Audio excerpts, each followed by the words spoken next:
బండ్లు మినిమం 3 బండ్లు ఉంటున్నాయి. చిన్న బండ్లు, పెద్ద బండ్లు, 3 బండ్లు, 4 బండ్లు ఉంటున్నాయి. రోడ్డు మీద ఎక్కువ ఫ్లోటింగ్, రోడ్ల మీద బండ్లే తిరుగుతున్నాయి, వెహికల్లో ఎక్కువ తిరుగుతున్నాయి. యాక్సిడెంట్ ఇప్పుడు రోజుకు ఎక్కువ యాక్సిడెంట్లు అవుతున్నాయి. మేము మాట్లాడుకుంటుంటేనే యాక్సిడెంట్లు. ఆర్మూరు, నిజామాబాద్ నుంచి ఇక్కడ చూసుకుంటే మనకు రోజు యాక్సిడెంట్లు జరుగుతున్నాయి.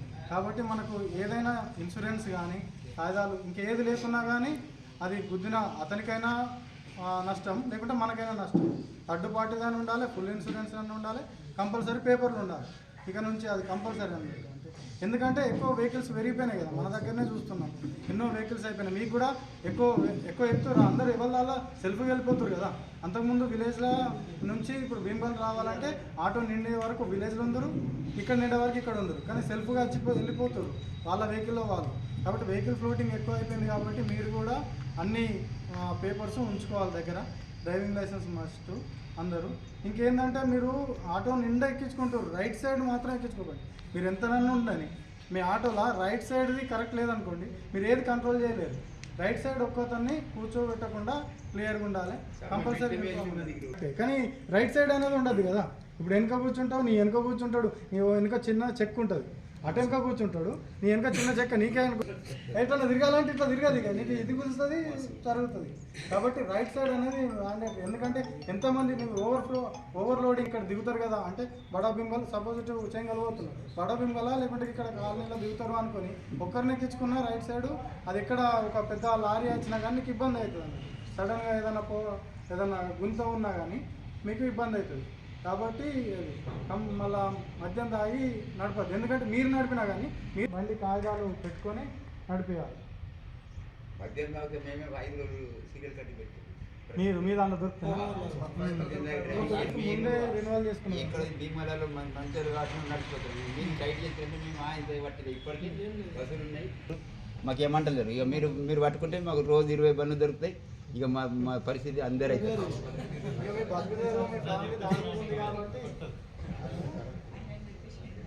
నేను అంటున్నా సార్, మీరు మంచిది కాబట్టి మాకు నడిచిపోతున్నది. మీ పేపర్ల మీద వేయాలంటే రోజుకు ఒక బండి మీద 2,000 ఫైన్ వేసేవాళ్ళు. ఆ 2,000 ఫైన్ మీరు రోజంతా కూడా కష్టపడ్డా కానీ కాదు.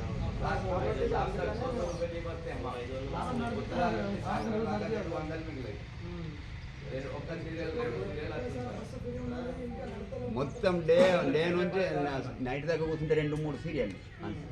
మళ్ళీ ఎక్కడన్నా చిన్న యాక్సిడెంట్ అయినా ఆటో వాళ్ళు ఆగాలి కంపల్సరీ.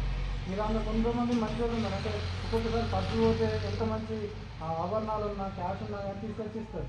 అంటే అంత నిజాయితీ ఉన్నప్పుడు మనము ఏదన్నా చిన్న యాక్సిడెంట్ చేసినప్పుడు ఇతరులను చేసుకోవద్దండి. ఎందుకంటే వాళ్ళకి ఏం కాదు, మీరు వచ్చి చేసేది ఏమి. కాబట్టి గుద్దిన తర్వాత పారిపోవడం లేకపోతే దొరకకుండా పోవడం అనేది చాలా ఇబ్బంది. థర్డ్ క్లాస్ ఏమో జరుగుతుంది. అప్పుడు కరోనా అప్పుడు ఇంటికన్నా ఉండి క్లాసులు జరిగినాయి కదా ఫోన్లో, అప్పుడు చేసేసింది వాళ్ళు. మళ్ళీ చెప్పడం లేట్ అయింది.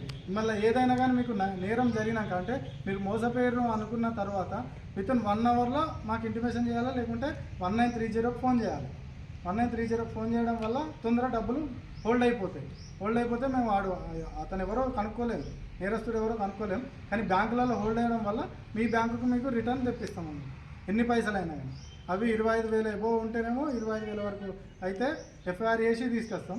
25,000 లోపు 10,000 అయినా 5,000 అయినా మేము ప్రాసెస్ చేస్తాం. అంటే కంప్లైంట్ తీసుకుంటాం, ప్రాసెస్ చేసి మీ డబ్బులు మీకు వేస్తాం అన్నమాట.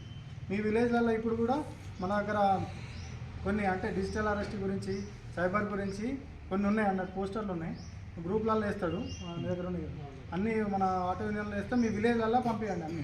అన్ని విలేజ్ గ్రూప్లలో అందరికీ తెలిసి ఉండాలి.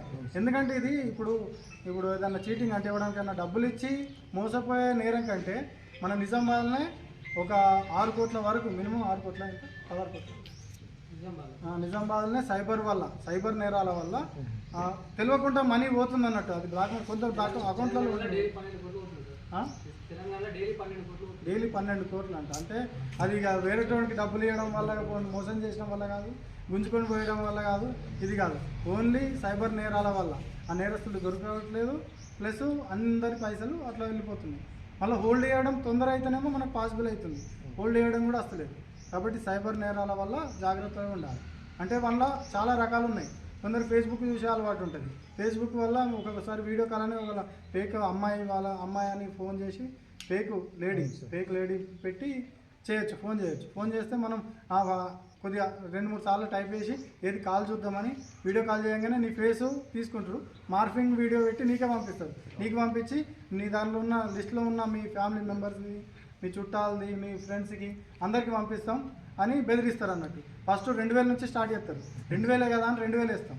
అంటే నీ కెపాసిటీ ఎంతో వాళ్ళకి తెలియదు. నీ దగ్గర అకౌంట్లో ఉన్నాయి 80,000 ఉన్నాయో 50,000 ఉన్నాయో నీ కెపాసిటీ. మనకి ఏందబ్బా ఒక్కరికి ఒక రోజు అంటే మీరు ఒక రోజు మొత్తం 3 కొడితే అంటే ఒక రోజు ఒక అడ్డకు మీద ఒకటేసారి 10 మంది తగిలితే ఎంతో మంచి అనిపిస్తుందో మనకి రోజు 10 మందికి ఎత్తి ఒక్కడు తగిలినా చాలు.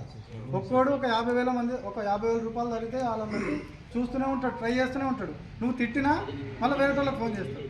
మనకి ఏంది నువ్వు అనేది సమస్య కాదు, మనకి సైబర్ నేరం నువ్వు దొరకద్దు గంతే.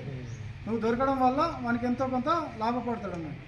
ఎంతోమందికి చేస్తూనే ఉంటాడు. రోజు ఏంది ఫోన్ చేయడమని ఒక నిమిషంలో నువ్వు అట్రాక్ట్ అయినావా కదా, నువ్వు పడుతూనే ఉంటావు. ఆ రోజంతా చేస్తూనే ఉంటాడు. ఫస్ట్ 1500 2000 నుంచే స్టార్ట్ చేస్తాడు, 2000 నుంచి 5000 అంటాడు.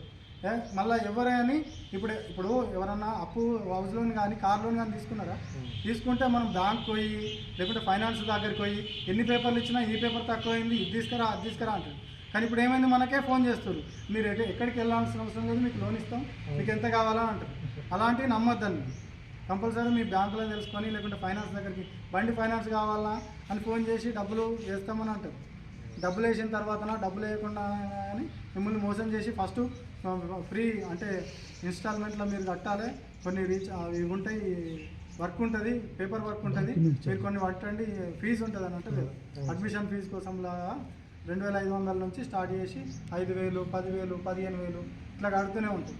ఇంకా ఎవరైనా ఫేక్ అకౌంట్ ద్వారా మీకు తెలిసిన వాళ్ళు మీ రిలేటివ్లే మా పొజిషన్లో ఉన్నోళ్ళు వాళ్ళు ఫోన్ చేయకుండా వేరే నెంబర్కు పెట్టమంటారు అన్నట్టు. ఇన్స్టాగ్రామ్ కానీ ఫేస్బుక్ కానీ వాడటంలో వేరే ఫ్రెండ్ మీ వాళ్ళదే ఎవరిదన్నా ఫేక్ అకౌంట్ క్రియేట్ చేసి డబ్బులు కావాలి అర్జెంటు, నేను ఇక్కడ హైదరాబాద్లో ఉన్నా, మా భార్యకు బాగాలేదు, మా కొడుకు బాగాలేదంటే మీరు ఫోన్ చేసి కన్ఫర్మేషన్ తీసుకునేదాకా డబ్బులు పంపించండి. ఇది కూడా మీరు అందరికీ చెప్పండి అన్నట్టు. అంటే సైబర్ ఎట్లా జరుగుతుందో మీకు ఇప్పుడు చెప్పేదాకా తెలియదు కదా, 12 కోట్లు అనేది అట్లా. కాబట్టి అందరూ జాగ్రత్తగా ఉండండి. కొందరు ఏం చేసారంటే దర్పల్లిలో ఒకటి ఇన్సిడెంట్ జరిగింది. ఒకతను వాళ్ళ కొడుకు అక్కడ హైదరాబాద్లో చదువుకుంటాడు. మీ కొడుకు ఇంట్లో దొరికిండు అని డిజిటల్ అరెస్ట్ అయినావు నువ్వు, మీ కొడుకు అయ్యిండు, ఇక అప్పటి వరకు నువ్వు ఎటు పోవద్దంటే ఆయన పోలీస్ ఒక 16 రోజులు డిజిటల్ అరెస్ట్లో ఉంటాడు. అంటే నేను చెప్పింది నమ్ముతాడు, నువ్వు ఎవరికి చెప్పొద్దు, నిన్ను డిజిటల్ అరెస్ట్ చేసినాం, ఇప్పుడు అరెస్ట్ అంటే అరెస్టే, నువ్వు అరెస్ట్ అయినావు అంటే నేను అరెస్ట్ అయినా, నేను అరెస్ట్లో ఉన్నా అని అనుకొని ఆయన అన్ని పనులు చేసుకుంటుండు, కానీ అరెస్ట్ అనుకుంటుండు. ఆయన పోలీస్ అయినా అడిగినప్పుడల్లా డబ్బులు పంపిస్తుండు. ఇలా 5 లక్షలు పంపంటే ఒకరోజు ఆగని 5 లక్షలు పంపుడు, 5 లక్షలు పంపుడు, అట్లా 16 లక్షలు పంపుకున్న తర్వాత ఒకసారి ఆ మధ్యలోనే పైసలు పంపే క్రమంలో ఒకసారి పోలీస్ స్టేషన్ కూడా వస్తాడు, వేరే మాట్లాడుకుంటాడు. అంటే ఆయనది కాదు వేరేటోళ్ళ గురించి వస్తాడు, పోతాడు పోలీస్ స్టేషన్. తర్వాత పైసలు పోయినాయని నువ్వు డిజిటల్ అరెస్ట్ నుంచి పోయినాయని అది మోసపోయిన తర్వాత అంటే వాళ్ళ కొడుకు అది ఇది తెలుసుకున్న తర్వాత పోలీస్ స్టేషన్కి వచ్చి మరి మొన్న వచ్చిన కూడా చెప్పలేమంటే అప్పుడు నేను అరెస్ట్ ఉన్నా సార్, నేను చెప్పరాదు అది చెప్పారు అని అంటాడు. అంటే ఈ డిజిటల్ అరెస్ట్ అనేవి ఎక్కడ లేవు. అది ప్రధానమంత్రి మన్ కీ బాత్లో చెప్పిండు, రాష్ట్రపతి కూడా చెప్పారు. ఈ సైబర్ నేరాలు రోజు చెప్తారు మనకు. ఇప్పుడు ఫోన్ చేసేటతోటే సైబర్ గురించి అడుగుతలేదా, మనం ఇది ఎందుకు అడుగుతుందా అంట, మనం మొత్తం వింటామా, మళ్ళీ కట్ చేసి మళ్ళీ స్టార్ట్ చేస్తాం. కానీ మొత్తం వినాలి. అదే అంటే ఒకసారి వినాలా 2 సార్లు వినాలా. కానీ అది ఎంత చదువుకున్న వాళ్ళు ఇప్పుడు సాఫ్ట్వేర్ వాళ్ళు అయినా కానీ వాళ్ళు ఏం చేస్తారు, ఎక్కువ ఈజీ మనీ అంటే లోన్ వస్తుందనో అదనో ఈజీ మనీ కోసం వాళ్ళు తొందర అన్ని యాప్లు వేసుకొని ఫోన్లలో ఏదైనా క్లిక్ చేయడం వల్ల సైబర్ నేరాలకు గురవుతుంది. మన దగ్గర ఉన్న చిన్నపిల్లలు కూడా ఊకే గేమ్స్ కానీ యూట్యూబ్స్ కానీ చూస్తారు, ఏదైనా క్లిక్ అవ్వడంతోటే ఫోన్ చేస్తారు. అప్పుడు కరోనా ఉన్నప్పుడు నేను ఒకటి చూసిన, రామగుండంలోనే వర్క్ చేసినప్పుడు ఒకతను క్లాసులు అప్పుడు డిజిటల్ క్లాసులు జరిగినప్పుడు అలా పిల్లవాడు క్లాసు చూస్తుండు, ఆ బ్రేక్ టైం అయింది, ఒక యాప్ లింక్ వస్తుంది, లింక్ వచ్చినప్పుడు అతను క్లిక్ చేసి అందులో గేమ్లోకి వెళ్ళిపోతాడు. ఆ గేమ్ అనేది పెయిడ్ యాప్ గేమ్ అన్నట్టు. ఇతను ఓడిపోయినప్పుడల్లా డబ్బులు కట్ అవుతున్నాయి. ఆ డబ్బులు 33 లక్షలు వాళ్ళ తాత సింగరేణి ఎంప్లాయీ, ఆయన రిటైర్మెంట్ అయిన పైసలు పడతాయి. ఆ డబ్బులను చూసి ఆ సైబర్ నేరగాళ్ళు అట్లా చూసి ఒకటేసారి యాప్ లింక్ వేసి ఆడ పిల్లవాడు వెహికల్ చెక్ చేస్తున్నప్పుడు కూడా మేము ఎక్కడ మీ వెహికల్స్ ఆపట్లేదు, ఎందుకంటే మీరు రోజు కూలీలు అంటే డైలీ వేజ్ కోసం పనిచేస్తున్నారు, అందులో మీకు ఛాలెంజ్ చేస్తే బాగుంటుందని చెప్పి వెహికల్ చెకింగ్ అప్పుడు వెహికల్ ఆపలేదు. అయితే మీ వల్ల న్యూసెన్స్ కావద్దు, ఎక్కడ రిక్వెస్ట్ ఒకటే ఏంటి అంటే మీ వల్ల ఎక్కడ న్యూసెన్స్ అవ్వద్దు, మీరు ఏ న్యూసెన్స్లో ఇన్వాల్వ్ అవ్వద్దు. మీ వెహికల్ మేము మార్కెట్ ఏరియాలో చూస్తున్నాం. మీరు రోడ్డు దగ్గర ఆపేస్తున్నారు. ఫ్రూట్ షాప్స్కి ముందు మీ వెహికల్స్ ఆగి ఉంటున్నాయి. అందులో డ్రైవర్ కూడా ఉండలేరు, దిగి వెళ్ళిపోతున్నారు పక్కకి. అట్లా ఆగితే వెనుకొచ్చే వాళ్ళకు ఇబ్బంది అవుతుంది. రోడ్ పైన మేము ప్రతి ఒక్కరికి ప్రతిరోజు చెప్పలేం కదా, ఎవ్రీ టైం మేము ఉండం అక్కడ. కాబట్టి అట్లా ఇర్రెగ్యులర్గా ఎక్కడ పడితే అక్కడ వెహికల్స్ ఆపకండి. ఒకవేళ ప్యాసింజర్స్ దిగేది ఉంటే అక్కడ దింపేసి పక్కకి వెళ్ళిపోండి తొందరగా. ఇంకా సార్ చెప్పినట్టు డాక్యుమెంట్స్ అన్నీ సరిగ్గా ఉంచుకోండి. ఇన్సూరెన్స్ రెన్యువల్ చేసుకోండి. ఇన్సూరెన్స్ మస్ట్, ఎందుకంటే మీ లైఫ్ మీద మీ ఫ్యామిలీ డిపెండ్ అయి ఉంటుంది. మీ తర్వాత అంటే మీకేం అవ్వాలని అని కాదు, మీరు సేఫ్గా ఉండాలా. మీ వెహికల్ కూడా ఇన్సూరెన్స్ చేసుకుంటే ఏంటి అంటే ఏదైనా ఇన్సిడెంట్లో మీ వెహికల్ ఒకవేళ డ్యామేజ్ అవ్వడం ఏమన్నా అయితే మీకు ఫ్రీగా అవుతుంది కదా. కాబట్టి ఇన్సూరెన్స్ కంపల్సరీ చేసుకోండి మీకోసం, అది అంతే.